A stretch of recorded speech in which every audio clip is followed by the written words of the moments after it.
Hey guys, what's up? Welcome back to another video. If you are new here, my name is Teal Garcia. If you are not new here, thank you for coming back. Today we are going to talk about all things giveaway. If you haven't already, at some point in your business, if you do portraits, you are going to want to do a giveaway for some reason or another. I am going to split this video up into two parts. I'm going to talk about kind of the reasons why people do giveaways and the pros and cons of it, and then I'm also going to do a part on if you do decide to do a giveaway, some things to keep in mind. First of all, I have done my fair share of giveaways. The most common reason I've seen people do giveaways is to build a social media following. So it's having people share a post, having people like your page and then share a post, having, people send other people to your page and say that so-and-so sent them, whatever. The main goal is to get your name out there and to have people follow your pages, right? Instagram, Facebook, TikTok, whatever, I've seen it all. The problem that I have with these, so don't get me wrong, so the pro of these is yes, you are going to gain a following, especially if you have a good product and you have good photos and people were like, oh my gosh, I would love to have my photos done by that person. So the goal is to get social media following. That will absolutely happen. That is a pro of running a giveaway. The con to that is you are going to end up with a lot of followers who don't matter. And while we all want to pretend that all of our followers matter, a lot of them don't matter. And the reason why a lot of them don't matter is because if they are not your client, it doesn't matter that they're following your page. So sure, back in the day, it used to be a big thing. I say back in the day, like a couple years ago, but it used to be a big deal to have a lot of followers because it almost made you seem more legit, right? If you had 100 followers, like, oh dang, she just started, or maybe she's not very good, but mostly she just started. So having a lot of followers on something was important because that is how you proved your worth to people. They'd go on your page and see that you had 10,000 followers and not just 100, and that would make you feel good and that would make you feel more legit. Fast forward to now, and I don't really think those numbers matter so much anymore. I think presenting yourself in a way, honestly, a lot of them have gotten rid of you even being able to see that. Like when you get on Facebook, if you go find somebody's Facebook page, you can't even see, like you can find how many followers they have, but you can't even really see it up front. So really your work is what's going to do that now and make you come across as more legitimate, not really your follower or like count. So what you end up with is a page that is full of followers, full of likes, full of what you would think would be interaction on your post, but that's not usually the case. So what happens is you have 10,000 followers and 2 people like the photos that you post. Nobody comments on anything. It happens a lot, surprisingly. Like if you go and you're like, dang, that person's got this many, but you go and you look at their interaction and sure, stuff drops off. Don't get me wrong. Like I'll go months without posting on my Instagram and then I'm surprised that 20 people like a photo. So it doesn't really. But when somebody has a lot of subscribers and they're constantly posting and not getting any interaction, it's likely that they did something to get those followers, and those people that are following them aren't in it for the content. They're in it because of whatever reason. So it's not all it's cracked up to be trying to use a giveaway to get a lot of followers. Another reason people do giveaways is because they are looking for new clientele. And the reason for this video today is because I have moved recently, as you know, and one of the things that is always recommended to somebody who moves somewhere, which I don't usually do, but I have in the past, we've lived in a lot of different places, is to do a giveaway. And what this giveaway does is it kind of gets your name out there. Like people kind of get an earful of, oh dang, there's a photographer giving away a photo shoot who's, just moved to my town. You lay it out like that and you want to do a giveaway. So you want people to share with their local friends and you are essentially trying to get your name out there. So you end up doing a session for somebody and now you have done pictures for them and they love them. So maybe that's a possible client in the future. Their friends and family see them and they love them. It gives you content for your social media in your new location. You know what I'm saying? It kind of just ends up helping you get your name out there. The pros and cons to this, the pros are yes, absolutely. So you still will end up with people who really don't care about you, but you also will end up with people who do. You'll end up with people that go, wow, I never would have found you if my sister's cousin's brother's wife didn't share your post when you were doing that giveaway. Or my sister won the session and it was beautiful and I can't believe it and you need to do our family photos too. So yes, you will get some of what your goal is. Absolutely.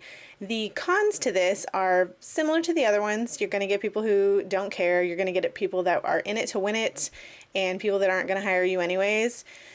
Especially if you are a higher end photographer, this kind of backfires. If you're not doing $50 sessions, everybody's sister, cousin, brother, whatever isn't going to hire you because they love your photos, but you're still out of their price range, which you can't help that. You can't help if you're out of somebody's price range. We've talked about that before.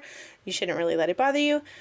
But it just kind of, I don't know, it kind of has the potential to backfire. So this is definitely the reason for doing that kind of giveaway is definitely better than just getting a social media following.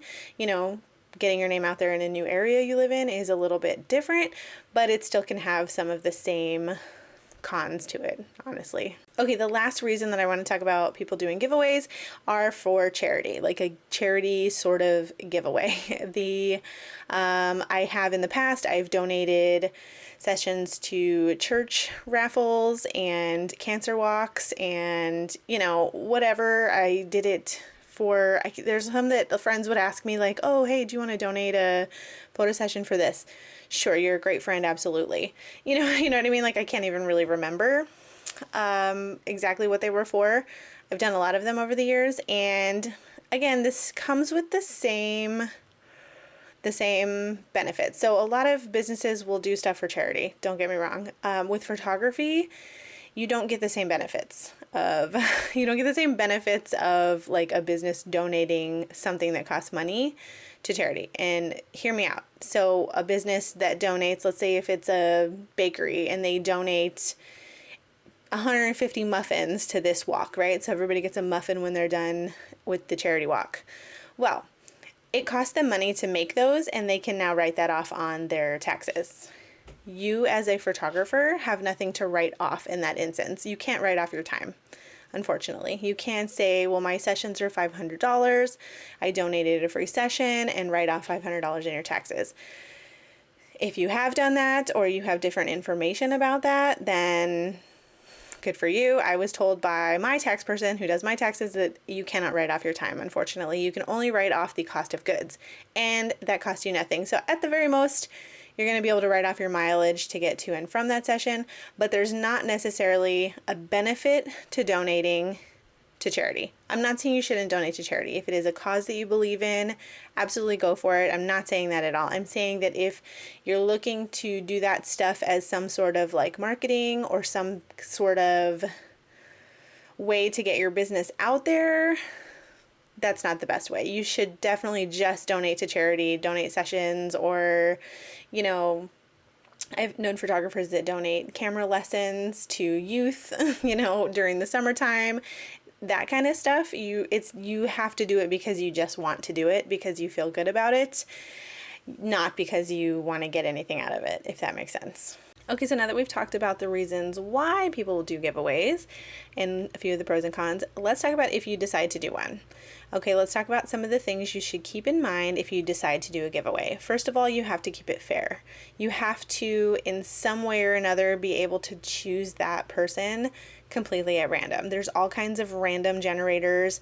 Ones that I've done in the past, even if there was 100 people, I type their names in to a random generator. Yes, it takes a while, but like if you had 100 people enter it, then it was probably, you feel like it's a successful giveaway.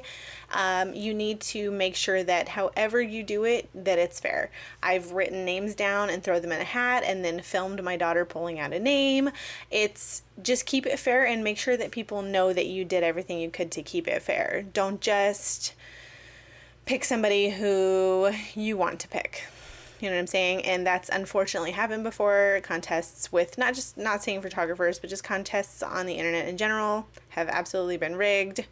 So just make sure that you are completely upfront and honest, because you don't want to give anybody a reason. Somebody that already has their feelings hurt they didn't win. You don't want to give them a reason to, say anything. The next thing that you need to do, so once you've picked a winner, you need to be very, very clear with them in your initial contact what they have won. Very, very clear. When I say this, very, very clear. Like, I can't say that enough. So what I mean by this is you need to make sure that they know exactly what they have won.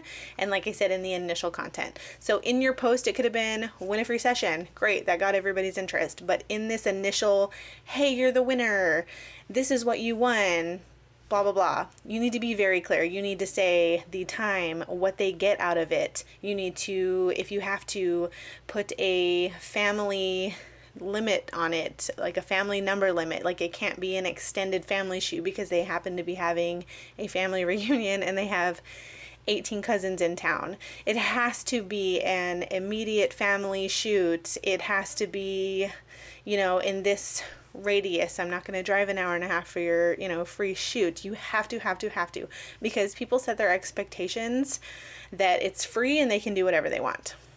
It's actually happened to me.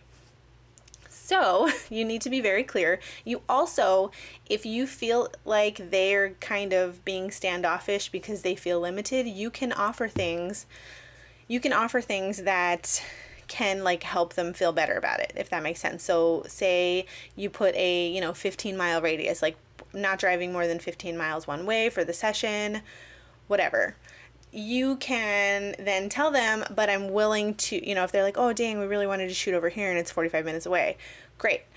Let them know that you will absolutely be able to do that for them for an extra fee, if that makes sense. Or, well, grandma's in town and we really wanted to include her in a couple pictures. Great. So make that decision as it comes up, but don't just leave it empty for them to fill in the spaces. So don't just let them assume that they can do whatever they want with this free shoot. And I've honestly never had a problem with hey, grandma, pop in for a couple pictures. I'm talking more of I said, well, we want a free shoot, but my brother and his kids live with us and my husband's cousin's in town and we want to do this big family reunion photo shoot. So just you have to be very, very clear. You have to be very clear about how many photos they get, the location, everything. You do have to be careful with the things that you put in there, though, because of the last thing that I want to talk about. And the last thing I want to talk about is making your free client, your giveaway winner client, feel just as important as your regular clients. So yes, you need to put stipulations on it because it is free, but you don't need to make them feel any less than because their shoot is free and this person over here paid you $500. What I mean by this is if you are booked solid and a paying client comes in and wants to shoot, you cannot, for any reason, bump that free client. That is absolutely not fair. It's happened. I've read stories. I've had people come to me because they got bumped. They're like, well, we won a session, but the photographer would just never work with us. We could never tie her down. So when it came time for us to pay for photos, we weren't going to pay her, So it just makes people feel shitty. Could you imagine oh my God, I'm so excited to work with you. I love this. I can't believe we won. And they're so excited. And then you treat them like garbage. You treat them like second class citizens because their session is free and you're not making any money off of it. A free session, they are just as important as, so yes, there has to be boundaries,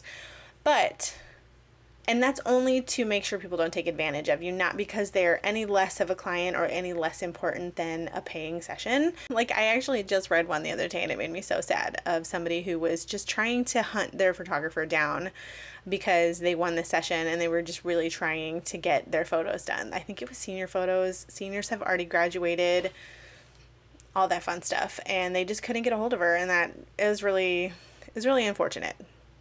So I don't know what happened with that. It was a TikTok story, actually. So if you know which one I'm talking about, let me know. Getting off topic here. But that's all I have on that topic. If you have anything you'd like to add, let me know in the comments. If you choose to do a giveaway, just kind of keep these things in mind. I love giveaways. I'm still deciding if I want to do a giveaway after moving here. I honestly would rather just do model calls and do photos for free with somebody who's wanting to be styled how I want and go to the location that I want, and I like to be a little more in charge that way. So control freak. But yeah, I don't ever think it's wrong to do a giveaway if that's something that you feel is right for you and is right for your business. That is all I have. If you have any questions, comments, concerns, let me know. If you are not subscribed, please do so, and I will see you next time. Bye.